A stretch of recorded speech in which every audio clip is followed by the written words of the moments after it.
Friends, ನಾನು ಇವತ್ತಿನ ವಿಡಿಯೋದಲ್ಲಿ ಭೂಗೋಳಶಾಸ್ತ್ರಕ್ಕೆ ಸಂಬಂಧಿಸಿದಂಥ ಭೂಮಿ ಮತ್ತು ಭೂಮಿ ಒಂದು ಜೀವಂತ ಗ್ರಹ ಅದರ ಬಗ್ಗೆ ವಿಡಿಯೋವನ್ನು ಮಾಡ್ತಾ ಇದ್ದೀನಿ. ಈ ಭೂಗೋಳಶಾಸ್ತ್ರಕ್ಕೆ ಸಂಬಂಧಿಸಿದಂಥ ಭೂಮಿ ಮತ್ತು ಭೂಮಿ ಒಂದು ಜೀವಂತ ಗ್ರಹದ ಬಗ್ಗೆ ನಿಮ್ಮ PhDR ಆಗಿರಲಿ, GPSTR, HSTRಗಳಲ್ಲಿ ಬರ್ತಕ್ಕಂಥ ಕ್ವಶನ್ ಆ್ಯಂಡ್ ಆನ್ಸರ್ಗಳಾಗಿರುವುದರಿಂದ ನಾನು ಇವತ್ತಿನ ವಿಡಿಯೋದಲ್ಲಿ ಭೂಮಿಗೆ ಸಂಬಂಧಿಸಿದಂಥ ಕೆಲವೊಂದಿಷ್ಟು ಪಾಯಿಂಟ್ಸ್ಗಳನ್ನು ಹೇಳ್ತಾ ಹೋಗ್ತೀನಿ. ಈ ವಿಡಿಯೋ ನಿಮಗೇನಾದರೂ ಇಷ್ಟ ಆದರೆ ಲೈಕ್ ಮಾಡಿ, ಶೇರ್ ಮಾಡಿ, ಕಮೆಂಟ್ ಮಾಡಿ, ಹಾಗೆ ಸಬ್ಸ್ಕ್ರೈಬ್ ಮಾಡ್ಕೊಳ್ಳೋದನ್ನು ಮರಿಬೇಡಿ. ನಮ್ಮ ಚಾನಲ್ಗೂ ಕೂಡ ಸಪೋರ್ಟ್ ಮಾಡಿ ಅಂತ ಕೇಳ್ತಾ ಈಗ ವಿಡಿಯೋವನ್ನು ಸ್ಟಾರ್ಟ್ ಮಾಡೋಣ ಬನ್ನಿ. ಈಗ ಮೊದಲಿಗೆ ಭೂಮಿ ನಮ್ಮ ಜೀವಂತ ಗ್ರಹದ ಬಗ್ಗೆ ನೋಡ್ತಾ ಹೋಗೋಣ. ನಾವು ಭೂಮಿಯ ಮೇಲೆ ಜೀವಿಸುತ್ತಿದ್ದೇವೆ ಹಾಗೂ ಇದು ಸೌರವ್ಯೂಹದಲ್ಲಿ ಸೂರ್ಯನಿಂದ 3ನೇ ಗ್ರಹವಾಗಿದೆ. ನೋಡಿ ಫ್ರೆಂಡ್ಸ್, ಇಲ್ಲೇ ಸೌರವ್ಯೂಹದಲ್ಲಿ ಸೂರ್ಯನಿಂದ ಭೂಮಿಯು 3ನೇ ಗ್ರಹವಾಗಿದೆ. ಸೌರವ್ಯೂಹದಲ್ಲಿರುವ ಗ್ರಹಗಳಲ್ಲಿ ಭೂಮಿಯು ಮಾತ್ರ ಜೀವಿಯನ್ನು ಹೊಂದಿದೆ. ನೋಡಿ ಫ್ರೆಂಡ್ಸ್, ಇಲ್ಲಿ ಸೌರವ್ಯೂಹದಲ್ಲಿರುವಂಥ ಗ್ರಹದಲ್ಲಿ ಭೂಮಿ ಮಾತ್ರ ಏನು ಮಾಡಿದೆಪ್ಪ ಅಂತಂದ್ರೆ ಜೀವಿಗಳನ್ನು ಹೊಂದಿರತಕ್ಕಂಥ ಒಂದು ಗ್ರಹವಾಗಿದೆ. ಭೂಮಿ ಎಲ್ಲ ಬಗೆಯ ಅಂದರೆ ಸಸ್ಯಗಳು, ಪ್ರಾಣಿ ಮತ್ತು ಮಾನವನ ಜೀವಿಗಳಿಗೆ ವಾಸಸ್ಥಾನವಾಗಿದೆ. ಹಾಗೆ ಇದಕ್ಕೆ ಕಾರಣ ಸೂರ್ಯ ಮತ್ತು ಭೂಮಿಯ ನಡುವಿನ ದೂರವಾಗಿರ್ತದೆ. ಜೀವಿಗಳಿಗೆ ಪೂರಕವಾದ ಉಷ್ಣಾಂಶ ಮತ್ತು ಅನಿಲಗಳು, ವಾಯುಗೋಳ ಮತ್ತು ಜಲಚಕ್ರಗಳು ಇತ್ಯಾದಿಗಳಾಗಿವೆ. ನೋಡಿ ಫ್ರೆಂಡ್ಸ್, ಇಲ್ಲೇ ಇದಕ್ಕೆ ಕಾರಣ ಏನಪ್ಪ ಅಂತಂದ್ರೆ ಸೂರ್ಯ ಮತ್ತು ಭೂಮಿಯ ನಡುವಿನ ದೂರ. ಜೀವಿಗಳಿಗೆ ಪೂರಕವಾಗಿರ್ತಕ್ಕಂಥ ಉಷ್ಣಾಂಶ ಮತ್ತು ಅನಿಲಗಳು ವಾಯುಗೋಳ ಮತ್ತು ಜಲಚಕ್ರಗಳಿಂದ ಇತ್ಯಾದಿಗಳಾಗಿರ್ತಕ್ಕಂಥದ್ದಾಗಿದೆ. ಹೀಗಾಗಿ ಭೂಮಿಯನ್ನು ನಾವೇನಂತೀವಿ ಜೀವಂತ ಗ್ರಹ ಅಂತಂದು ಕರಿತೀವಿ. ಇದನ್ನು ಜೀವಂತ ಗ್ರಹ, ವಿಶಿಷ್ಟ ಗ್ರಹ ಮತ್ತು ಜಲಾವೃತ ಗ್ರಹ, ನೀಲಿ ಗ್ರಹ ಹೀಗೆ ವಿವಿಧ ಹೆಸರಿನಿಂದ ಕರೆಯಲಾಗಿದೆ. ನೋಡಿ ಫ್ರೆಂಡ್ಸ್, ಇಲ್ಲೇ ಭೂಮಿಯನ್ನು ಯಾವ ಹೆಸರಿನಿಂದ ಕರೆಯುತ್ತಾರಪ್ಪ ಅಂತಂದ್ರೆ ಜೀವಂತ ಗ್ರಹ ಅಂತ ಕರೀತಾರ, ವಿಶಿಷ್ಟ ಗ್ರಹ ಅಂತ ಕರೀತಾರ, ಹಾಗೆ ಜಲಾವೃತ ಗ್ರಹ ಅಂತ ಕರೀತಾರ, ನೀಲಿ ಗ್ರಹ ಹೀಗೆ ಏನು ಮಾಡ್ತಾರಪ್ಪ ಅಂತಂದ್ರೆ ವಿವಿಧ ಹೆಸರುಗಳಿಂದ ಕರೀತಕ್ಕಂಥ ಈ ಭೂಮಿಯನ್ನು ಕರೆಯುತ್ತಾರೆ. ಹಾಗೆ ಭೂಮಿಯ ಗಾತ್ರ ಮತ್ತು ಆಕಾರವನ್ನು ನೋಡ್ತಾ ಹೋಗೋಣ. ಭೂಮಿಯ ಗಾತ್ರ ಮತ್ತು ಆಕಾರ ಹೇಗಿದೆ ಅಂತ ನೋಡೋಣ. ಸೂರ್ಯನ ಪರಿಹಾರದಲ್ಲಿ ಭೂಮಿಯು 5ನೇ ದೊಡ್ಡ ಗ್ರಹವಾಗಿದೆ. ನೋಡಿ ಫ್ರೆಂಡ್ಸ್, ಇಲ್ಲೇ ಭೂಮಿ ಏನಾಗಿದೆಪ್ಪ ಅಂತಂದ್ರೆ ಸೂರ್ಯನ ಪರಿವಾರದಲ್ಲಿ ಭೂಮಿಯು 5ನೇ ದೊಡ್ಡ ಗ್ರಹವಾಗಿರ್ತಕ್ಕಂಥದ್ದು. ಹಾಗೆ ಭೂಮಿಯ ವ್ಯಾಸವು ಚಂದ್ರನ ವ್ಯಾಸಕ್ಕಿಂತ ಸುಮಾರು 4 ಪಟ್ಟು ದೊಡ್ಡದಾಗಿದೆ. ನೋಡಿ ಫ್ರೆಂಡ್ಸ್, ಇಲ್ಲೇ ಭೂಮಿಯ ವ್ಯಾಸವು ಚಂದ್ರನ ವ್ಯಾಸಕ್ಕಿಂತ ಸುಮಾರು ಎಷ್ಟು ಪಟ್ಟು? 4 ಪಟ್ಟು ದೊಡ್ಡದಾಗಿದೆ.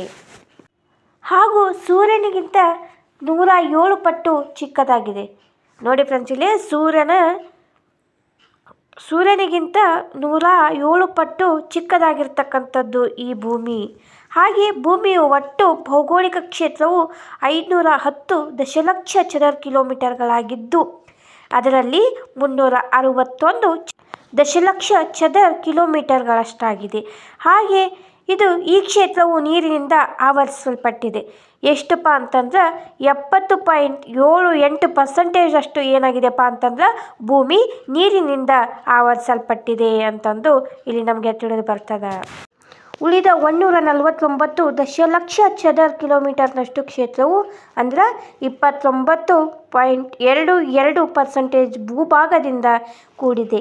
ನೋಡಿ ಫ್ರೆಂಡ್ಸ್, ಇಲ್ಲೇ ಈ ಉಳಿದಿರ್ತಕ್ಕಂಥ 149 ದಶಲಕ್ಷ ಚದರ ಕಿಲೋಮೀಟರ್ನಷ್ಟು ಕ್ಷೇತ್ರವು ಏನಾಗಿದೆಪ್ಪ ಅಂತಂದ್ರೆ 29.22% ಅಷ್ಟು ಭೂಭಾಗದಿಂದ ಭೂಮಿ ಕೂಡಿರ್ತಕ್ಕಂಥದ್ದು.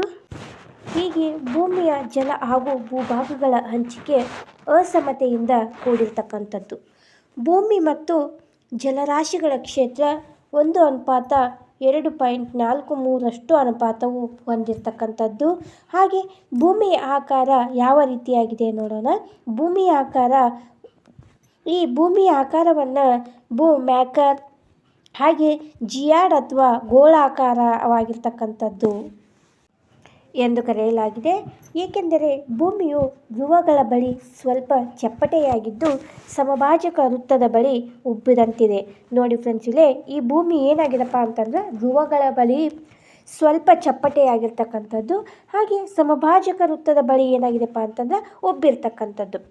ಹೀಗೆ ಭೂಮಿಯ ಸಮಭಾಜಕ ವೃತ್ತದ ವ್ಯಾಸ ಎಷ್ಟಿದೆಪ್ಪ ಅಂತಂದ್ರೆ 12,756 ಕಿಲೋಮೀಟರ್ಗಳಷ್ಟು ಮತ್ತು ಧ್ರುವೀಯ ವ್ಯಾಸವು 12,714 ಕಿಲೋಮೀಟರ್ಗಳಷ್ಟು ಆಗಿದೆ. ಇವೆರಡರ ವ್ಯಾಸ ಎಷ್ಟಾಗಿದೆಯಪ್ಪ ಅಂತಂದ್ರೆ ಇವೆರಡರ ವ್ಯಾಸದ ವ್ಯತ್ಯಾಸ 42 ಕಿಲೋಮೀಟರ್ಗಳಷ್ಟಾಗಿವೆ. ಹಾಗೆ ಅದೇ ರೀತಿ ಸಮಭಾಜಕ ವೃತ್ತದ ಸುತ್ತಳತೆ ಎಷ್ಟಿದೆಯಪ್ಪ ಅಂತಂದರೆ 40,076 ಕಿಲೋಮೀಟರ್ಗಳು ಮತ್ತು ಧ್ರುವೀಯ ಸುತ್ತಳತೆ 40,008 ಕಿಲೋಮೀಟರ್ಗಳಷ್ಟಿದೆ. ಇದರಲ್ಲಿ 68 ಕಿಲೋಮೀಟರ್ಗಳಷ್ಟು ವ್ಯತ್ಯಾಸವಿದೆ. ಇದು ಭೂಮಿಯು ಗೋಳಾಕಾರವಾಗಿದ್ದನ್ನು ಸ್ಪಷ್ಟಪಡಿಸುತ್ತದೆ. ಈಗೇನು ಮಾಡೋಣಪ್ಪ ಅಂತಂದ್ರೆ ನೆಲ ಮತ್ತು ಜಲಭಾಗಗಳ ಹಂಚಿಕೆಯನ್ನು ನೋಡೋಣ. ನೆಲ ಮತ್ತು ಜಲಭಾಗಗಳ ಹಂಚಿಕೆ. ಭೂಮಿಯ ನೆಲಭಾಗವನ್ನು ಭೂಖಂಡಗಳೆಂದು ಕರೆಯುತ್ತಾರೆ. ನೋಡಿ ಫ್ರೆಂಡ್ಸ್, ಇಲ್ಲಿ ಭೂಮಿಯಲ್ಲಿರ್ತಕ್ಕಂಥ ನೆಲಭಾಗವನ್ನು ಭೂಖಂಡಗಳೆಂದು ಕರೆಯುತ್ತಾರೆ. ನೆಲಭಾಗವನ್ನು 7 ಭೂಖಂಡಗಳಾಗಿ ವಿಂಗಡಿಸಲಾಗಿದೆ. ಅವುಗಳೆಂದರೆ ಏಷ್ಯಾ, ಆಫ್ರಿಕಾ, ಉತ್ತರ ಅಮೇರಿಕಾ, ದಕ್ಷಿಣ ಅಮೇರಿಕಾ, ಅಂಟಾರ್ಟಿಕಾ, ಯುರೋಪ್ ಮತ್ತು ಆಸ್ಟ್ರೇಲಿಯಾ ಅಂತಂದು ಈ ಭೂಖಂಡಗಳನ್ನು 7 ಖಂಡಗಳಾಗಿ ವಿಭಜಿಸಲಾಗಿದೆ. ಹಾಗೆ ಭೂಖಂಡಗಳು ವಿಸ್ತಾರವಾದ ಭೂಭಾಗಗಳಾಗಿವೆ. ಏಷ್ಯಾವು ಅತಿ ದೊಡ್ಡ ಖಂಡವಾದರೆ ಆಸ್ಟ್ರೇಲಿಯಾವು ಅತಿ ಚಿಕ್ಕ ಖಂಡವಾಗಿದೆ. ನೋಡಿ ಫ್ರೆಂಡ್ಸ್, ಇಲ್ಲಿ ಏಷ್ಯಾವು ಅತಿ ದೊಡ್ಡ ಖಂಡವಾಗಿದೆ, ಆಸ್ಟ್ರೇಲಿಯಾ ಅತಿ ಚಿಕ್ಕ ಖಂಡವಾಗಿರ್ತಕ್ಕಂಥದ್ದು. ಭೂಮಿಯ ಮೇಲಿನ ವಿಸ್ತಾರವಾದ ಜಲರಾಶಿಯನ್ನು ಮಹಾಸಾಗರಗಳೆಂದು ಕರೆಯುತ್ತಾರೆ. ಹಾಗೆ ಅವುಗಳನ್ನು 4 ಮಹಾಸಾಗರಗಳಾಗಿ ವಿಂಗಡಿಸಲಾಗಿದೆ. ಅವುಗಳನ್ನು ನೋಡೋಣ. ಮಹಾಸಾಗರಗಳು ಯಾವಪ್ಪ ಅಂತಂದ್ರೆ ಅವುಗಳೆಂದರೆ ಪೆಸಿಫಿಕ್ ಸಾಗರ, ಅಂಟಾರ್ಟಿಕಾ ಸಾಗರ, ಹಿಂದೂ ಮಹಾಸಾಗರ ಮತ್ತು ಆರ್ಟಿಕ್ ಸಾಗರ ಅಂತಂದು 4 ಸಾಗರಗಳನ್ನಾಗಿ ವಿಂಗಡಿಸಲಾಗಿದೆ. ಹಾಗೆ ಪೆಸಿಫಿಕ್ ಸಾಗರವು ಅತಿ ವಿಶಾಲವಾಗಿರ್ತಕ್ಕಂಥ ಸಾಗರವಾಗಿದೆ. ಅತಿ ಹೆಚ್ಚು ಆಳವಾಗಿರ್ತಕ್ಕಂಥದ್ದು ಆರ್ಟಿಕ್ ಸಾಗರವಾಗಿದೆ. ನೋಡಿ ಫ್ರೆಂಡ್ಸ್, ಇಲ್ಲಿ ಪೆಸಿಫಿಕ್ ಸಾಗರ ಅತಿ ವಿಶಾಲವಾಗಿರ್ತಕ್ಕಂಥ ಸಾಗರವಾಗಿದೆ. ಆರ್ಟಿಕ್ ಸಾಗರವು ಅತಿ ಚಿಕ್ಕದಾಗಿರ್ತಕ್ಕಂಥ ಸಾಗರವಾಗಿದೆ. ಹಾಗೆ ಕಡಿಮೆ ಆಳವನ್ನು ಹೊಂದಿರತಕ್ಕಂಥದ್ದಾಗಿದೆ. ನೆಲ ಮತ್ತು ಜಲರಾಶಿಗಳು ಉತ್ತರ ಗೋಳಾರ್ಧದ ಮತ್ತು ದಕ್ಷಿಣ ಗೋಳಾರ್ಧದಲ್ಲಿ ಸಮನಾಗಿ ಹಂಚಿಕೆಯಾಗಿಲ್ಲ. ನೋಡಿ ಫ್ರೆಂಡ್ಸ್, ಇಲ್ಲಿ ಈ ನೆಲ ಮತ್ತು ಜಲರಾಶಿಗಳು ಏನಾಗ್ಯಾವಪ್ಪ ಅಂತಂದ್ರೆ ಉತ್ತರ ಗೋಳಾರ್ಧದಲ್ಲಿ ಮತ್ತು ದಕ್ಷಿಣ ಗೋಳಾರ್ಧದಲ್ಲಿ ಸಮನಾಗಿ ಹಂಚಿಕೆಯಾಗಿಲ್ಲ. ಉತ್ತರ ಗೋಳಾರ್ಧದಲ್ಲಿ 60% ಭಾಗದಷ್ಟು ಭೂಭಾಗವಿದ್ದು 40% ಭಾಗದಷ್ಟು ಜಲರಾಶಿಯಾಗಿರತಕ್ಕಂಥದ್ದು. ಆದ್ದರಿಂದ ಇದನ್ನು ಭೂಪ್ರಧಾನ ಗೋಳಾರ್ಧವೆಂದು ಕರೆಯಲಾಗಿದೆ. ಇದಕ್ಕೆ ವಿರುದ್ಧವಾಗಿ ದಕ್ಷಿಣ ಗೋಳಾರ್ಧದಲ್ಲಿ 81% ಭಾಗದಷ್ಟು ಜಲರಾಶಿ ಇದ್ದು 19% ಭಾಗದಷ್ಟು ನೆಲಭಾಗವಿದೆ. ಇದರಿಂದ ಇದನ್ನು ಜಲಪ್ರಧಾನ ಗೋಳಾರ್ಧವೆಂದು ಕರೆಯುತ್ತಾರೆ. ನೋಡಿ ಫ್ರೆಂಡ್ಸ್, ಇಲ್ಲಿ ಭೂಪ್ರಧಾನ ಗೋಳಾರ್ಧವಾಗಿದ್ದು ದಕ್ಷಿಣ ಗೋಳಾರ್ಧದಲ್ಲಿ 81% ಭಾಗದಷ್ಟು ಏನಾಗಿದೆಪ್ಪ ಅಂತಂದರೆ ಜಲರಾಶಿ ಇದ್ದು 19% ಭಾಗದಷ್ಟು ನೆಲಭಾಗವಿರ್ತಕ್ಕಂಥದ್ದು. ಇದನ್ನು ನಾವೇನಂತ ಕರಿತೀವಪ್ಪ ಅಂತಂದ್ರೆ ಜಲಪ್ರಧಾನ ಗೋಳಾರ್ಧವೆಂದು ಕರೆಯುತ್ತೇವೆ. ಈಗ ಏನು ಮಾಡೋಣಪ್ಪ ಅಂತಂದ್ರೆ ಅಕ್ಷಾಂಶ ಮತ್ತು ರೇಖಾಂಶಗಳ ಬಗ್ಗೆ ನೋಡ್ತಾ ಹೋಗೋಣ. ಅಕ್ಷಾಂಶ ಮತ್ತು ರೇಖಾಂಶ. ಭೂಮಿಯ ಗೋಳಾಕಾರವಾಗಿದೆ. ಆದ್ದರಿಂದ ಭೂಮಿಯ ಮೇಲಿನ 2 ಸ್ಥಳಗಳ ಸ್ಥಾನ ಮತ್ತು ದಿಕ್ಕು ಹಾಗೂ ಅಂತರಗಳನ್ನು ಗುರುತಿಸುವುದು ಕಷ್ಟವಾಗಿರ್ತಕ್ಕಂಥದ್ದು. ಭೂಮಿಯ ಮೇಲಿನ ಒಂದು ಸ್ಥಳದ ನಿರ್ದಿಷ್ಟ ಸ್ಥಾನ, ಅಂತರ ಮತ್ತು ದಿಕ್ಕುಗಳನ್ನು ಅರಿಯಲು ಕಾಲ್ಪನಿಕ ರೇಖಾಜಾಲ ವ್ಯವಸ್ಥೆಯನ್ನು ನಕ್ಷೆ ಅಥವಾ ಗೋಳದ ಮೇಲೆ ಎಳೆಯಲಾಗಿದೆ. ಹಾಗೆ ಈ ಕಾಲ್ಪನಿಕ ರೇಖೆಗಳನ್ನು ಪೂರ್ವ ಪಶ್ಚಿಮವಾಗಿ ಮತ್ತು ಉತ್ತರ ದಕ್ಷಿಣವಾಗಿ ಎಳೆಯಲಾಗಿದ್ದು ಇವುಗಳನ್ನು ಕ್ರಮವಾಗಿ ಅಕ್ಷಾಂಶ ಮತ್ತು ರೇಖಾಂಶಗಳೆನ್ನುವರು. ನೋಡಿ ಫ್ರೆಂಡ್ಸ್, ಇಲ್ಲಿ ಈ ಕಾಲ್ಪನಿಕ ರೇಖೆಗಳನ್ನು ಪೂರ್ವ ಮತ್ತು ಪಶ್ಚಿಮವಾಗಿ ಮತ್ತು ಉತ್ತರ ಮತ್ತು ದಕ್ಷಿಣವಾಗಿ ಎಳೆದಿರ್ತಕ್ಕಂಥದ್ದು. ಇವುಗಳನ್ನು ಏನಂತೀವಪ್ಪ ಅಂತಂದ್ರೆ ಅಕ್ಷಾಂಶ ಮತ್ತು ರೇಖಾಂಶ ಅಂತ ನಾವು ಕರಿತೀವಿ. ಇವು ಪರಸ್ಪರ ಲಂಬಕೋನದಲ್ಲಿ ಛೇದಿಸುವುದರಿಂದ ದೊರೆಯುವ ಛೇದಕ ಬಿಂದುಗಳಿಗೆ ಭೌಗೋಳಿಕ ನಿರ್ದೇಶಾಂಕಗಳು ಎನ್ನುವರು. ಇವುಗಳಿಗೆ ಭೌಗೋಳಿಕ ಜಾಲ ವ್ಯವಸ್ಥೆ ಎಂದು ಸಹ ಕರೆಯುತ್ತಾರೆ. ನೋಡಿ ಫ್ರೆಂಡ್ಸ್, ಇಲ್ಲಿ ಇವುಗಳಿಗೆ ಭೌಗೋಳಿಕ ಜಾಲ ವ್ಯವಸ್ಥೆ ಎಂದು ಕರೆಯುತ್ತಾರೆ. ಹಾಗೆ ನೋಡಿ ಫ್ರೆಂಡ್ಸ್, ಇಲ್ಲಿ ಅಕ್ಷಾಂಶದ ಬಗ್ಗೆ ನೋಡ್ತಾ ಹೋಗೋಣ. ಮೊದಲಿಗೆ ಅಕ್ಷಾಂಶಗಳು ಭೂಮಧ್ಯರೇಖೆಯಿಂದ ಉತ್ತರ ಅಥವಾ ದಕ್ಷಿಣಕ್ಕಿರುವ ಕೋನಾರ್ಥವೇ ಅಕ್ಷಾಂಶ. ನೋಡಿ ಫ್ರೆಂಡ್ಸ್, ಇಲ್ಲಿ ಅಕ್ಷಾಂಶ ಎಂದರೆ ಏನಪ್ಪ ಅಂತಂದ್ರೆ ಭೂಮಧ್ಯ ರೇಖೆಯಿಂದ ಉತ್ತರ ಅಥವಾ ದಕ್ಷಿಣಕ್ಕಿರುವ ಕೋನಾರ್ಥವೇ ಅಕ್ಷಾಂಶ ಅಂತ ನಾವು ಕರಿತೀವಿ. ಇವುಗಳನ್ನು ಕಾಲ್ಪನಿಕ ರೇಖೆಗಳಾಗಿದ್ದು ಅವುಗಳನ್ನು ಡಿಗ್ರಿಗಳಲ್ಲಿ ಅಳೆಯಲಾಗಿದೆ. ನೋಡಿ ಫ್ರೆಂಡ್ಸ್, ಇಲ್ಲಿ ಈ ರೇಖೆಗಳನ್ನು ನಾವು ಯಾವುದರ ಮುಖಾಂತರ ಎಳಿತೀವಪ್ಪ ಅಂತಂದ್ರೆ ಡಿಗ್ರಿಗಳಲ್ಲಿ ಅಳೆಯಲಾಗುತ್ತದೆ. ಮತ್ತು ಉತ್ತರ ಮತ್ತು ದಕ್ಷಿಣ ಧ್ರುವಗಳ ಮಧ್ಯದಲ್ಲಿ ಭೂ ಅಕ್ಷಕ್ಕೆ ಲಂಬವಾಗಿ ಎಳೆದ ಕಾಲ್ಪನಿಕ ರೇಖೆಯೇ ಸಮಭಾಜಕ ವೃತ್ತ. ನೋಡಿ ಫ್ರೆಂಡ್ಸ್, ಇಲ್ಲಿ ಉತ್ತರ ಮತ್ತು ದಕ್ಷಿಣ ಧ್ರುವಗಳ ಮಧ್ಯದಲ್ಲಿ ಭೂ ಅಕ್ಷಕ್ಕೆ ಸಮವಾಗಿ ಎಳೆದಿರ್ತಕ್ಕಂಥ ಕಾಲ್ಪನಿಕ ರೇಖೆಯನ್ನು ನಾವು ಸಮಭಾಜಕ ವೃತ್ತ ಅಂತ ಕರಿತೀವಿ. ಈ ಸಮಭಾಜಕ ವೃತ್ತದಲ್ಲಿ ಸಮಾನಾಂತರವಾಗಿರುವಂತೆ ಗೋಳದ ಮೇಲೆ ಪೂರ್ವ ಪಶ್ಚಿಮವಾಗಿ ಎಳೆದಿರುವ ಕಾಲ್ಪನಿಕ ರೇಖೆಗಳನ್ನೇ ಅಕ್ಷಾಂಶ ಅಂತ ಕರಿತೀವಿ. ನೋಡಿ ಫ್ರೆಂಡ್ಸ್, ಇಲ್ಲಿ ಈ ಸಮಭಾಜಕ ವೃತ್ತಕ್ಕೆ ಸಮಾಂತರವಾಗಿರ್ತಕ್ಕಂಥ ಗೋಳದ ಮೇಲೆ ಪೂರ್ವ ಪಶ್ಚಿಮವಾಗಿ ಎಳೆದಿರುವ ಕಾಲ್ಪನಿಕ ರೇಖೆಗಳನ್ನೇ ನಾವು ಏನಂತೀವಿ, ಅಕ್ಷಾಂಶಗಳು ಅಂತ ಕರೆಯುತ್ತೇವೆ. ಸಮಭಾಜಕ ವೃತ್ತವು 0 ಡಿಗ್ರಿ ಮಹಾವೃತ್ತವಾಗಿದ್ದು ಅದು ಭೂ ಸುತ್ತಳತೆಗೆ ಸಮಾನಾಗಿದೆ. ಹಾಗೆ ಅಲ್ಲಿಂದ ಉತ್ತರ ಹಾಗೂ ದಕ್ಷಿಣಕ್ಕಿರುವ ಅಕ್ಷಾಂಶ ವೃತ್ತಗಳು ಉದ್ದದಲ್ಲಿ ಚಿಕ್ಕದಾಗುತ್ತಾ ಎಲ್ಲ ಅಕ್ಷಾಂಶ ವೃತ್ತಗಳು ಭೂಮಧ್ಯ ರೇಖೆಗೆ ಸಮಾನಾಂತರವಾಗಿರುವುದರಿಂದ ಅವುಗಳನ್ನು ಸಮಾನಾಂತರ ರೇಖೆಗಳೆಂತಲೂ ಸಹ ಕರೆಯುತ್ತೇವೆ. ನೋಡಿ ಫ್ರೆಂಡ್ಸ್, ಇಲ್ಲೇ ಅಕ್ಷಾಂಶ ಮತ್ತು ಏನಪ್ಪ ಅಂತಂದ್ರೆ ಎಲ್ಲ ಅಕ್ಷಾಂಶ ವೃತ್ತಗಳು ಭೂಮಧ್ಯ ರೇಖೆಯಲ್ಲಿರ್ತಕ್ಕಂಥದ್ದು ಇವು ಏನಾಗ್ಯಾವಪ್ಪ ಅಂತಂದ್ರೆ ಸಮಾನಾಂತರವಾಗಿದೆ. ಅವುಗಳನ್ನು ನಾವೇನಂತೀವಿ, ಸಮಾನಾಂತರ ರೇಖೆಗಳಂತಂದು ಕರಿತೀವಿ. ಹಾಗೆ ಸಮಭಾಜಕ ವೃತ್ತದಿಂದ ಉತ್ತರ ಗೋಳಾರ್ಧದಲ್ಲಿ 90 ಡಿಗ್ರಿ ಹಾಗೂ ದಕ್ಷಿಣ ಗೋಳಾರ್ಧದಲ್ಲಿ 90 ಡಿಗ್ರಿ ಅಕ್ಷಾಂಶಗಳನ್ನು ರಚಿಸಲಾಗಿದೆ. ಆದರೆ 90 ಡಿಗ್ರಿ ಉತ್ತರ ಮತ್ತು ದಕ್ಷಿಣ ಅಕ್ಷಾಂಶಗಳು ಬಿಂದುಗಳಾಗಿವೆ. ಒಂದು ಅಕ್ಷಾಂಶದಿಂದ ಮತ್ತೊಂದು ಅಕ್ಷಾಂಶಕ್ಕಿರುವ ಭೂಮಿಯ ಮೇಲಿನ ಅಂತರ ಎಷ್ಟಪ್ಪ ಅಂತಂದ್ರೆ 110.4 ಕಿಲೋಮೀಟರ್ಗಳಷ್ಟಾಗಿರುತ್ತದೆ. ಹಾಗೆ 0 ಡಿಗ್ರಿ ಅಕ್ಷಾಂಶ ಅಥವಾ ಭೂಮಧ್ಯ ರೇಖೆ ಸೇರಿಕೊಂಡು 181 ಅಕ್ಷಾಂಶಗಳಿರ್ತಕ್ಕಂಥದ್ದು. ನೋಡಿ ಫ್ರೆಂಡ್ಸ್, ಇಲ್ಲಿ ಒಂದು ಅಕ್ಷಾಂಶದಿಂದ ಮತ್ತೊಂದು ಅಕ್ಷಾಂಶವು ಭೂಮಿಯ ಮೇಲಿನ ಅಂತರವನ್ನು ಎಷ್ಟಿದೆಪ್ಪ ಅಂತಂದ್ರೆ 110.4 ಕಿಲೋಮೀಟರ್ಗಳಷ್ಟಾಗಿವೆ. ಹಾಗೆ 0 ಡಿಗ್ರಿ ಅಕ್ಷಾಂಶ ಅಥವಾ ಭೂಮಧ್ಯ ರೇಖೆಯನ್ನು ಸೇರಿಕೊಂಡು 181 ಅಕ್ಷಾಂಶಗಳಿರುತ್ತವೆ. ಈಗ ನಾವು ಏನು ಮಾಡೋಣಪ್ಪ ಅಂತಂದ್ರೆ ಪ್ರಮುಖ ಅಕ್ಷಾಂಶಗಳ ಬಗ್ಗೆ ನೋಡ್ತಾ ಹೋಗೋಣ.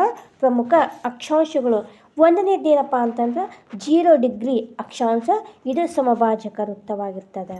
ಹಾಗೆ 23% ಉತ್ತರ ಅಕ್ಷಾಂಶ ಕರ್ಕಾಟಕ ಸಂಕ್ರಾಂತಿ ವೃತ್ತವಾಗಿರ್ತದೆ. 23.5 ಡಿಗ್ರಿ ದಕ್ಷಿಣ ಅಕ್ಷಾಂಶ, ಇದು ಮಕರ ಸಂಕ್ರಾಂತಿ ವೃತ್ತವಾಗಿರ್ತಕ್ಕಂಥದ್ದು. ಹಾಗೆ 66.5 ಡಿಗ್ರಿ ಉತ್ತರ ಅಕ್ಷಾಂಶ ಉತ್ತರ ಧ್ರುವ ವೃತ್ತ, ಆರ್ಟಿಕ್ ವೃತ್ತವಾಗಿರ್ತಕ್ಕಂಥದ್ದು. ಹಾಗೆ 66.5 ಡಿಗ್ರಿ ದಕ್ಷಿಣ ಅಕ್ಷಾಂಶವಾಗಿರ್ತಕ್ಕಂಥದ್ದು. ಹಾಗೆ ದಕ್ಷಿಣ ಧ್ರುವ ವೃತ್ತ, ಅಂಟಾರ್ಟಿಕಾ ವೃತ್ತವಾಗಿರ್ತಕ್ಕಂಥದ್ದು.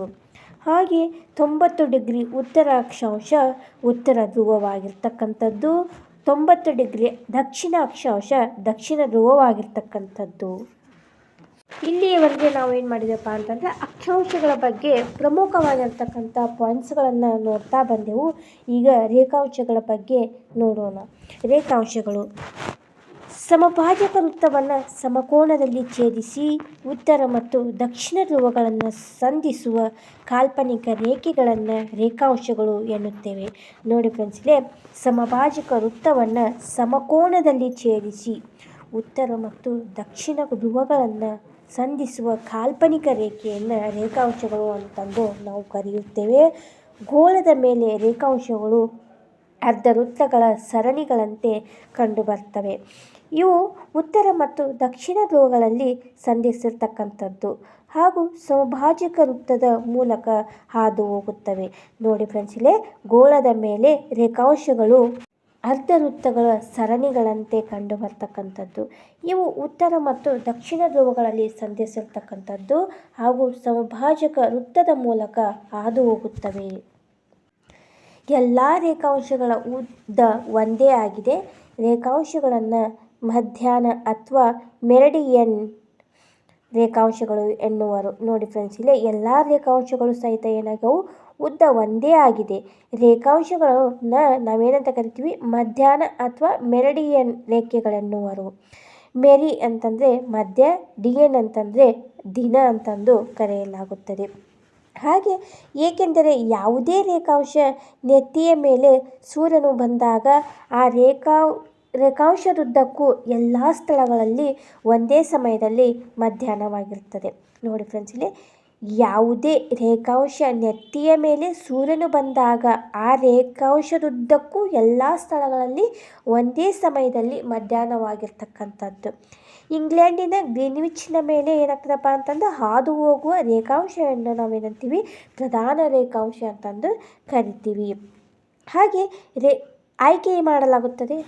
ಇದನ್ನು 0 ಡಿಗ್ರಿ ಎಂದು ಗುರುತಿಸಲಾಗಿದೆ.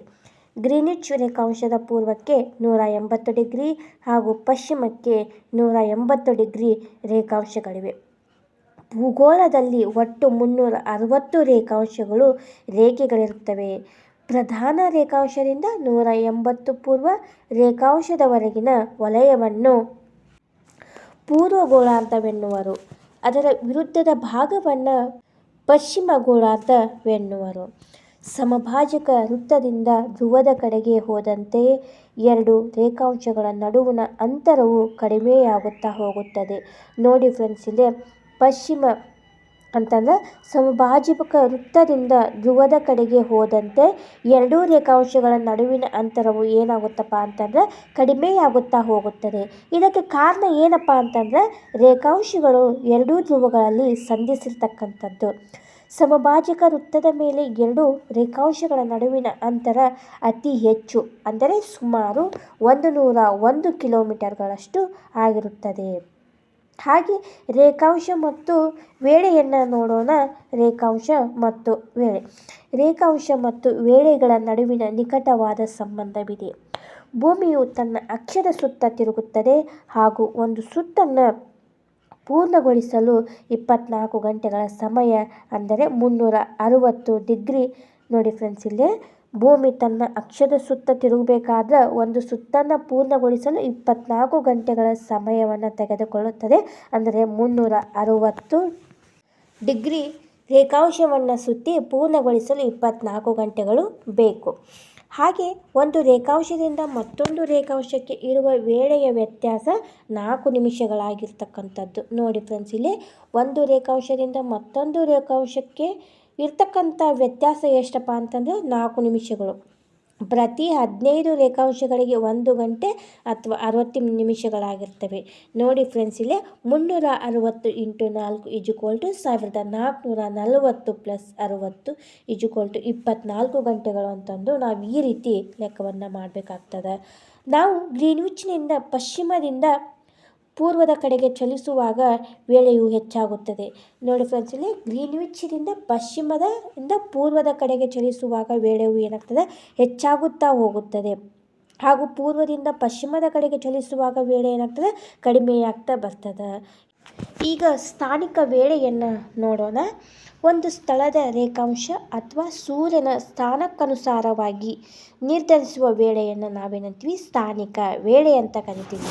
ನೋಡಿ ಫ್ರೆಂಡ್ಸ್, ಇಲ್ಲಿ ಸ್ಥಾನಿಕ ವೇಳೆ ಅಂದರೆ ಏನಪ್ಪ ಅಂತ ಕೇಳಿದಾಗ, ಒಂದು ಸ್ಥಳದ ರೇಖಾಂಶ ಅಥವಾ ಸೂರ್ಯನ ಸ್ಥಾನಕ್ಕನುಸಾರವಾಗಿ ನಿರ್ಧರಿಸುವ ವೇಳೆಯನ್ನು ಸ್ಥಾನಿಕ ವೇಳೆ ಅಂತ ನಾವು ಕರಿತೀವಿ. ಸ್ಥಾನಿಕ ವೇಳೆಯು ಆ ಸ್ಥಳದ ಸ್ಥಳೀಯ ರೇಖಾಂಶವನ್ನು, ಅದರಲ್ಲಿ ಸ್ಥಳೀಯ ಮಧ್ಯಾಹ್ನದ ರೇಖೆಯನ್ನು ಆಧರಿಸಿರುತ್ತದೆ. ಆ ಸ್ಥಳಗಳ ಮೇಲೆ ಸೂರ್ಯನ ಕಿರಣ ನೇರವಾಗಿ ಬೀಳುವುದರಿಂದ ಮಧ್ಯಾಹ್ನ 12 ಗಂಟೆಯಾಗಿರ್ತದೆ. ಆ ಮಧ್ಯಾಹ್ನದ ರೇಖೆ ಹಾದು ಹೋಗುವ ಎಲ್ಲ ಸ್ಥಳಗಳಲ್ಲಿಯೂ ಸಹಿತ ಏನಾಗಿರ್ತದೆ, ಒಂದೇ ಸ್ಥಾನಿಕ ವೇಳೆ ಇರುತ್ತದೆ. ಪ್ರತಿ ರೇಖಾಂಶವು ತನ್ನದೇ ಆಗಿರ್ತಕ್ಕಂಥ ಸ್ಥಾನಿಕ ವೇಳೆಯನ್ನು ಹೊಂದಿರ್ತದೆ. ಈಗ ಏನು ಮಾಡೋಣಪ್ಪ ಅಂತಂದ್ರೆ ಆದರ್ಶ ವೇಳೆಯನ್ನು ನೋಡೋಣ. ಸ್ಥಾನಿಕ ವೇಳೆಯು ಸ್ಥಳದಿಂದ ಸ್ಥಳಕ್ಕೆ ವ್ಯತ್ಯಾಸವಾಗಿರುತ್ತದೆ. ಪ್ರತಿಯೊಂದು ಸ್ಥಳವು ತನ್ನದೇ ಸ್ಥಾನಿಕ ವೇಳೆಯನ್ನು ಅನುಸರಿಸುವುದರಿಂದ ಸಾಕಷ್ಟು ಗೊಂದಲವನ್ನುಂಟು ಮಾಡುತ್ತದೆ. ಹಾಗೆ ಈ ಗೊಂದಲವನ್ನು ನಿವಾರಿಸಲು ಹಲವು ದೇಶಗಳು ಇಡೀ ದೇಶದಲ್ಲಿ ಏಕರೂಪದ ವೇಳೆಯನ್ನು ಅನುಸರಿಸುತ್ತದೆ. ಇಂತಹ ಏಕರೂಪದ ವೇಳೆಯು ಆ ದೇಶದ ಮಧ್ಯದಲ್ಲಿ ಹಾದು ಹೋಗುವ ರೇಖಾಂಶದ ವೇಳೆಯನ್ನು ಆಧರಿಸುತ್ತದೆ. ನೋಡಿ ಫ್ರೆಂಡ್ಸ್, ಇಲ್ಲಿ ಏಕರೂಪದ ವೇಳೆಯು ಆ ದೇಶದ ಮಧ್ಯದಲ್ಲಿ ಹಾದು ಹೋಗುವ ರೇಖಾಂಶದ ವೇಳೆಯನ್ನು ಆಧರಿಸುತ್ತದೆ ಅಥವಾ ಆ ರೇಖಾಂಶದ ಮೇಲಿರುವ ಪ್ರಮುಖ ನಗರದ ವೇಳೆಯಾಗಿರುತ್ತದೆ. ಈ ವೇಳೆಯನ್ನು ದೇಶದ ಎಲ್ಲ ಭಾಗಗಳಲ್ಲಿ ಅನುಸರಿಸುವುದರಿಂದ ಇದನ್ನು ಆದರ್ಶ ವೇಳೆ ಅಂತಂದು ಕರೆಯುತ್ತೇವೆ. ಹಾಗೆ ಭಾರತದಲ್ಲಿ 82.5 ಪೂರ್ವ ರೇಖಾಂಶವನ್ನು ದೇಶದ ಅಥವಾ ಆದರ್ಶ ರೇಖಾಂಶವೆಂದು ನಿರ್ಧರಿಸಲಾಗಿದೆ. ನೋಡಿ ಫ್ರೆಂಡ್ಸ್ಲಿ, ಭಾರತದಲ್ಲಿ 82.5 ಪೂರ್ವ ರೇಖಾಂಶವನ್ನು ದೇಶದ ಅಥವಾ ಆದರ್ಶ ರೇಖಾಂಶವೆಂದು ನಿರ್ಧರಿಸಲಾಗಿದೆ. ಇದು ಉತ್ತರ ಪ್ರದೇಶದ ರಾಜ್ಯದ ಅಲಹಾಬಾದ್ ನಗರದ ಮೂಲಕ ಹಾದು ಹೋಗಿದೆ. ಭಾರತದ ವೇಳೆ ಈ ರೇಖಾಂಶವನ್ನು ಆಧರಿಸಿರುವುದರಿಂದ ಇದನ್ನು ಭಾರತದ ಆದರ್ಶ ವೇಳೆ ಎನ್ನುವರು. ನೋಡಿ ಫ್ರೆಂಡ್ಸ್, ಇಲ್ಲೇ ಭಾರತದ ವೇಳೆಯು ಈ ರೇಖಾಂಶವನ್ನು ಆಧರಿಸಿರುವುದರಿಂದ ಅದನ್ನು ಭಾರತದ ಆದರ್ಶ ವೇಳೆ ಅಂತ ಕರಿತೀವಿ. ಹಾಗೆ ಇದು ಗ್ರೀನ್ವಿಚ್ ವೇಳೆಗಿಂತ 5 ಗಂಟೆ 30 ನಿಮಿಷಗಳಷ್ಟು ಮುಂದುವರಿಯುತ್ತದೆ. ನೋಡಿ ಫ್ರೆಂಡ್ಸ್, ಇಲ್ಲೇ ಅದು ಏನಾಗಿದೆಪ್ಪ ಅಂತಂದರೆ ಗ್ರೀನ್ವಿಚ್ ವೇಳೆಗಿಂತ 5 ಗಂಟೆ 30 ನಿಮಿಷಗಳಷ್ಟು ಮುಂದಿರುತ್ತದೆ. ಹಾಗೆ ಈಗ ಏನು ಮಾಡೋಣಪ್ಪ ಅಂತಂದರೆ ವೇಳಾ ವಲಯಗಳನ್ನು ತಿಳಿದುಕೊಳ್ಳೋಣ. ವೇಳಾ ವಲಯಗಳು ಪ್ರಪಂಚದ ಕೆಲವು ರಾಷ್ಟ್ರಗಳು 45ಕ್ಕಿಂತ ಹೆಚ್ಚು ರೇಖಾಂಶದಲ್ಲಿ ಹಾದು ಹೋಗಿರುವುದರಿಂದ ಒಂದು ಭಾಗದಿಂದ ಮತ್ತೊಂದು ಭಾಗಕ್ಕೆ ಚಲಿಸಿದಾಗ 3 ರಿಂದ 4 ಗಂಟೆಗಳಷ್ಟು ವೇಳೆ ವ್ಯತ್ಯಾಸವಾಗಿರುತ್ತದೆ. ನೋಡಿ ಫ್ರೆಂಡ್ಸ್, ಇಲ್ಲಿ ಪ್ರಪಂಚದ ಕೆಲವು ರಾಷ್ಟ್ರಗಳು 45ಕ್ಕಿಂತ ಹೆಚ್ಚು ರೇಖಾಂಶಗಳಲ್ಲಿ ಹಾದು ಹೋಗಿರ್ತಕ್ಕಂಥದ್ದು. ಒಂದು ಭಾಗದಿಂದ ಮತ್ತೊಂದು ಭಾಗಕ್ಕೆ ಚಲಿಸಬೇಕಾದ್ರೆ 3 ರಿಂದ 4 ಗಂಟೆಗಳಷ್ಟು ವೇಳೆ ಏನಾಗಿರ್ತದೆ, ವ್ಯತ್ಯಾಸವಾಗಿರ್ತದೆ. ಇಲ್ಲಿ ಒಂದು ಆದರ್ಶ ವೇಳೆಯನ್ನು ಅನುಸರಿಸಲು ಸಾಧ್ಯವಾಗುವುದಿಲ್ಲ. ಆದ್ದರಿಂದ ಇಡೀ ರಾಷ್ಟ್ರವನ್ನು ನಾವೇನಂತೀವಿ, ಕಾಲವಲಯಗಳನ್ನಾಗಿ ವಿಭಾಗಿಸುವುದು ಹಾಗೂ ಇಡೀ ಭೂಗೋಳವನ್ನು 24 ಗಂಟೆಗಳ ವೇಳಾವಲಯಗಳನ್ನಾಗಿ ವಿಂಗಡಿಸಲಾಗುತ್ತದೆ. ಪ್ರತಿ ವೇಳಾವಲಯಕ್ಕೆ 1 ಗಂಟೆಯಷ್ಟು ಮಾತ್ರ ವೇಳೆಯ ವ್ಯತ್ಯಾಸವಾಗಿರುತ್ತದೆ. ಹಾಗೆ ವಿಸ್ತಾರವಾದ ರಾಷ್ಟ್ರಗಳಲ್ಲಿ ಅನೇಕ ರೇಖಾಂಶಗಳು ಹಾದು ಹೋಗಿರುವುದರಿಂದ ಹೆಚ್ಚು ವೇಳಾವಲಯಗಳನ್ನು ಹೊಂದಿರುತ್ತವೆ. ಉದಾಹರಣೆಗಾಗಿ ರಷ್ಯಾದಲ್ಲಿ 11 ವೇಳಾವಲಯಗಳು, USA ಮತ್ತು ಕೆನಡಾಗಳಲ್ಲಿ 5 ವೇಳಾವಲಯ ಹಾಗೂ ಆಸ್ಟ್ರೇಲಿಯಾದಲ್ಲಿ 3 ವೇಳಾವಲಯಗಳಿವೆ. ನೋಡಿ ಫ್ರೆಂಡ್ಸ್, ಇಲ್ಲಿ ಏನಪ್ಪ ಅಂತಂದರೆ ರಷ್ಯಾದಲ್ಲಿ 11 ವೇಳಾವಲಯಗಳಿವೆ, USA ಮತ್ತು ಕೆನಡಾದಲ್ಲಿ 5 ವೇಳಾವಲಯಗಳಿವೆ ಹಾಗೂ ಆಸ್ಟ್ರೇಲಿಯಾದಲ್ಲಿ 3 ವೇಳಾವಲಯಗಳಿವೆ ಅಂತಂದು ಕಂಡುಬರುತ್ತದೆ. ಹಾಗೆ ಈಗ ಏನು ಮಾಡೋಣಪ್ಪ ಅಂತಂದ್ರೆ ಅಂತಾರಾಷ್ಟ್ರೀಯ ದಿನಾಂಕ ರೇಖೆಯ ಬಗ್ಗೆ ನೋಡೋಣ. ಅಂತಾರಾಷ್ಟ್ರೀಯ ದಿನಾಂಕ ರೇಖೆ ಪ್ರಪಂಚದ ವೇಳೆಯ ಸಮಸ್ಯೆಯನ್ನು ಮೊದಲು ಆದರ್ಶ ವೇಳೆಯಿಂದ ಅನಂತರ ವೇಳಾವಲಯದಿಂದ ಪರಿಹರಿಸಲಾಗಿದೆ. ನೋಡಿ ಫ್ರೆಂಡ್ಸ್, ಇಲ್ಲಿ ಪ್ರಪಂಚದ ವೇಳೆಯನ್ನು ಏನು ಮಾಡಿದ್ರು, ಸಮಸ್ಯೆಯನ್ನು ಮೊದಲು ಆದರ್ಶ ವೇಳೆಯಿಂದ ನಂತರ ವೇಳಾವಲಯದಿಂದ ಅದನ್ನು ಏನು ಮಾಡ್ತಾರೆ, ಆ ಸಮಸ್ಯೆಯನ್ನು ಪರಿಹರಿಸ್ತಾರೆ. ಆದರೆ ಪ್ರಪಂಚವನ್ನೇ ಪ್ರದಕ್ಷಿಣೆ ಹಾಕುವ ಪ್ರಯಾಣಿಕರಿಗೆ ವಾರದಲ್ಲಿನ ಸರಿಯಾದ ದಿನಾಂಕ ಮತ್ತು ದಿನಗಳನ್ನು ಸರಿಪಡಿಸಲು ಹೊಸ ಸಮಸ್ಯೆ ಎದುರಾಗುತ್ತದೆ. ಆದ್ದರಿಂದ ಗ್ರೀನ್ವಿಚ್ ರೇಖಾಂಶದ ವಿರುದ್ಧವಾದ ದಿಕ್ಕಿನಲ್ಲಿರುವ 180 ರೇಖಾಂಶದ ಮೇಲಿನ ಪ್ರಪಂಚ ಪರ್ಯಟನೆ ಮಾಡುವವರು ತಮ್ಮ ಸಂದರ್ಭಕ್ಕೆ ದಿನ ಮತ್ತು ದಿನಾಂಕವನ್ನು ಸರಿದೂಗಿಸಿಕೊಳ್ಳಲಾಗುತ್ತದೆ. ಹಾಗೆ ಇದು ಪೆಸಿಫಿಕ್ ಸಾಗರದ ಮೂಲಕ ಹಾದು ಹೋಗುವ 180 ರೇಖಾಂಶದ ಮೇಲೆ ಇದ್ದರೂ ಕೆಲವೆಡೆ ಭೂಭಾಗಗಳನ್ನು ತಪ್ಪಿಸಲು ಅಲ್ಲಲ್ಲಿ ಅಂಕುಡೊಂಕಾಗಿ ಎಳೆಯಲಾಗಿದೆ. ಇದನ್ನೇ ಅಂತಾರಾಷ್ಟ್ರೀಯ ದಿನಾಂಕ ರೇಖೆ ಎನ್ನುವರು. ನೋಡಿ ಫ್ರೆಂಡ್ಸ್, ಇಲ್ಲಿ ಇದು ಪೆಸಿಫಿಕ್ ಸಾಗರದ ಮೂಲಕ ಹಾದು ಹೋಗಿರುವುದರಿಂದ 180 ಡಿಗ್ರಿ ರೇಖಾಂಶದ ಮೇಲೆ ಇದ್ದರೂ ಕೆಲವೆಡೆ ಭೂಭಾಗಗಳನ್ನು ತಪ್ಪಿಸಲು ಅಲ್ಲಲ್ಲಿ ಅಂಕುಡೊಂಕಾಗಿ ಎಳೆದಿರ್ತಕ್ಕಂಥ ರೇಖೆಯನ್ನು ಅಂತಾರಾಷ್ಟ್ರೀಯ ದಿನಾಂಕ ರೇಖೆ ಅಂತಂದು ಕರಿತೀವಿ. ಹಾಗೆ ಹಡಗು ಮತ್ತು ವಿಮಾನದಲ್ಲಿ ಪ್ರಯಾಣಿಸುವವರು ಈ ರೇಖೆಯನ್ನು ದಾಟುವಾಗ ದಿನಾಂಕ ಮತ್ತು ದಿನಗಳನ್ನು ಬದಲಾಯಿಸಿಕೊಳ್ಳಲಾಗುತ್ತದೆ. ಯಾವುದೇ ಹಡಗು ಈ ರೇಖೆಯನ್ನು ಪಶ್ಚಿಮದಿಂದ ಪೂರ್ವಕ್ಕೆ ದಾಟಿದಾಗ ಏಷ್ಯಾದಿಂದ ಮತ್ತು ಅಮೆರಿಕ ಒಂದೇ ದಿನವನ್ನು 2 ಬಾರಿ ಗಣನೆಗೆ ತೆಗೆದುಕೊಳ್ಳಬೇಕು. ನೋಡಿ ಫ್ರೆಂಡ್ಸ್, ಇಲ್ಲಿ ಯಾವುದೇ ಹಡಗಾಗಿರಲಿ ಈ ರೇಖೆಯನ್ನು ಪಶ್ಚಿಮದಿಂದ ಪೂರ್ವಕ್ಕೆ ದಾಟಿದಾಗ ಯಾವ ದೇಶಗಳಪ್ಪ ಅಂತಂದ್ರೆ ಏಷ್ಯಾದಿಂದ ಉತ್ತರ ಅಮೆರಿಕ ಏನು ಮಾಡಬೇಕಾಗ್ತದೆ, ಒಂದೇ ದಿನವನ್ನು 2 ಬಾರಿಯಾಗಿ ಗಣನೆಗೆ ತೆಗೆದುಕೊಳ್ಳಬೇಕಾಗುತ್ತದೆ. ಅದೇ ರೀತಿ ಈ ರೇಖೆಯನ್ನು ನಾವು ಪೂರ್ವದಿಂದ ಪಶ್ಚಿಮದ ಕಡೆಗೆ ಹಾದು ಹೋದಾಗ ಉತ್ತರ ಅಮೆರಿಕದಿಂದ ಏಷ್ಯಾ ಏನು ಮಾಡಬೇಕು, ಒಂದು ದಿನವನ್ನು ಕಳೆದುಕೊಳ್ಳಬೇಕಾಗುತ್ತದೆ. ನೋಡಿ ಫ್ರೆಂಡ್ಸ್, ಇಲ್ಲಿ ಅದೇ ರೇಖೆ ಏನು ಮಾಡಬೇಕಾಗ್ತದೆ, ಪೂರ್ವದಿಂದ ಪಶ್ಚಿಮದ ಕಡೆಗೆ ಹಾದು ಹೋದಾಗ ಉತ್ತರ ಅಮೆರಿಕದಿಂದ ಏಷ್ಯಾ ಏನು ಮಾಡಬೇಕಾಗ್ತದೆ, ಒಂದು ದಿನವನ್ನು ಕಳೆದುಕೊಳ್ಳಬೇಕಾಗುತ್ತದೆ. ನೋಡಿ ಫ್ರೆಂಡ್ಸ್, ಇಲ್ಲಿ ನಾನು ಇಲ್ಲಿಯವರೆಗೆ ಭೂಮಿ ಅಂತಂದರೆ ಭೂಗೋಳಶಾಸ್ತ್ರಕ್ಕೆ ಸಂಬಂಧಿಸಿದಂಥ ಭೂಮಿ ಹಾಗೂ ಭೂಮಿ ಒಂದು ಜೀವಂತ ಗ್ರಹ ಮತ್ತು ಅಕ್ಷಾಂಶ ಮತ್ತು ರೇಖಾಂಶಗಳ ಬಗ್ಗೆ ಸವಿವರವಾಗಿ ನಾನು ಏನು ಮಾಡಿದೆ ಈ ವಿಡಿಯೋದಲ್ಲಿ ಹೇಳಿದೆ. ಈ ವಿಡಿಯೋದಲ್ಲಿ ಬರ್ತಕ್ಕಂಥ ಭೂಮಿಯ ಪ್ರತಿಯೊಂದು ಅಂಶಗಳು ನಿಮ್ಮ PSTR, GPSTR, HSTRಗಳಲ್ಲಿ ಬರ್ತಕ್ಕಂಥ ಕ್ವಶನ್ ಆ್ಯಂಡ್ ಆನ್ಸರ್ಗಳಾಗಿವೆ. ಆದ್ದರಿಂದ ನಾನು ಏನು ಮಾಡಿದೆ, ಕೆಲವೊಂದಿಷ್ಟು ಪಾಯಿಂಟ್ಸ್ಗಳನ್ನು ಆಯ್ದುಕೊಂಡು ನಿಮಗೆ ಈ ವಿಡಿಯೋ ಮುಖಾಂತರ ಹೇಳಿದೆ. ಈ ವಿಡಿಯೋ ನಿಮಗೇನಾದರೂ ಇಷ್ಟ ಆದರೆ ಲೈಕ್ ಮಾಡಿ, ಶೇರ್ ಮಾಡಿ, ಕಮೆಂಟ್ ಮಾಡಿ, ಹಾಗೆ ಸಬ್ಸ್ಕ್ರೈಬ್ ಮಾಡಿಕೊಡೋದನ್ನು ಮರಿಬೇಡಿ. ನಮ್ಮ ಚಾನಲ್ಗೂ ಕೂಡ ಸಪೋರ್ಟ್ ಮಾಡಿ ಅಂತ ಕೇಳ್ತಾ ನಾವೇನು ಮಾಡೋಣಪ್ಪ ಅಂತಂದ್ರೆ ಮುಂದಿನ ವಿಡಿಯೋದೊಂದಿಗೆ ಸಿಗೋಣ. ಹಾಗೆ ನಿಮಗೆ ಮುಂದಿನ ವಿಡಿಯೋ ಯಾವುದು ಬೇಕು ಅಂತ ಕಮೆಂಟ್ ಬಾಕ್ಸಲ್ಲಿ ಕಮೆಂಟನ್ನು ಹಾಕಿ ನಾನು ಅದೇ ರೀತಿಯಾಗಿ ವಿಡಿಯೋವನ್ನು ತರುತ್ತೇನೆ. ಹಾಗೆ ನಮ್ಮ ಚಾನಲ್ಗೂ ಕೂಡ ಸಪೋರ್ಟ್ ಮಾಡಿ ಅಂತ ಕೇಳ್ತಾ ಈ ವಿಡಿಯೋವನ್ನು ಇಲ್ಲಿಗೆ ಮುಗಿಸಿ ಮುಂದಿನ ವಿಡಿಯೋದೊಂದಿಗೆ ಸಿಗೋಣ. ಧನ್ಯವಾದಗಳು.